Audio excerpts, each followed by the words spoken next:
Y Ray Rice aquí dalaga liber awe parravas y no por con ningún otro team, según vocero de NFL. Comisionado de NFL Roger Goodell a suspender Rice para tempo indefinido. Tudo isso aqui passar e vídeo com mais evidência que a queda pública awe. De problema com a surgida de left com seu casal. E três equipes não continuam em Copa Dom Elias Mansur, organizada para a RCA, está conhecido. Después que tur tres equipos ganan tres juegan para mirar cuál de tres nanculo pasa para la ronda final. Fue ganador de año pasado contra Real Rincón. La revelación del torneo está emocionante de Fútbol Club San Nicolás. O tempo ataco estrella, después está para el tiramento de penalti, pero te gana River Plate y Nacional y te termina con 6 puntos, más con RCA y Dakota.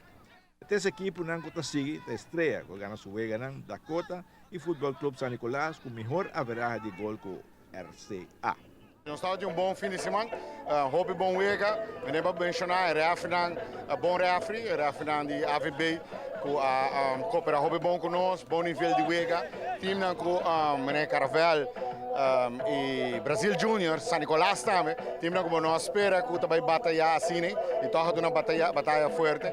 E bem se mencionar também que o público também chega, mais gente que o ano passado, então para nós aí uma satisfação grande, para nós por aí se não bem, que paga a contribuição para bem o que vai Felizmente que bem, nós temos campeão de Bonaire na Aruba, Real Rincón, equipe que vira campeão também de Copa Dom Elias ano passado, mas compreender que ayer, algum dia atrás, Bonaire a ganhar Suriname 3-2, em qualificação de CONCACAF, onde com o jogador de Real Rincón está arriba veld.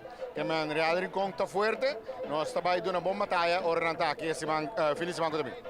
Seguro, nós queremos dar Colônia Boneriano e naturalmente esse time de Aruba que vai final, para mim gosta de bom partido, seguro. Sim, nós estamos com felicitar Bonaire para o Dia Nacional e nós estamos seguir celebrar semana mais, bem apoiar Real Rincón, de Uega que lota de Pierna, dia 12 de setembro, de Uega de sábado e de Uega de domingo também. Gran final de domingo para 8 horas, não? É gran final de domingo para 8 horas, programa que está de 1 hora e meia, que Uega de mucha infantil, damas e acaba com de terceiro lugar e campeão.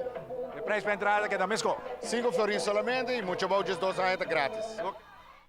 Bom, assim está a Copa Dom Elias Mansur, sua parte final está fim de semana aqui, de viernes, de sábado e de domingo. Estreia, Dakota, Futebol Clube San Nicolás e equipe de Real Rincón de Bonaire. Assim, tá? Tem um bem gosto de partido de futebol.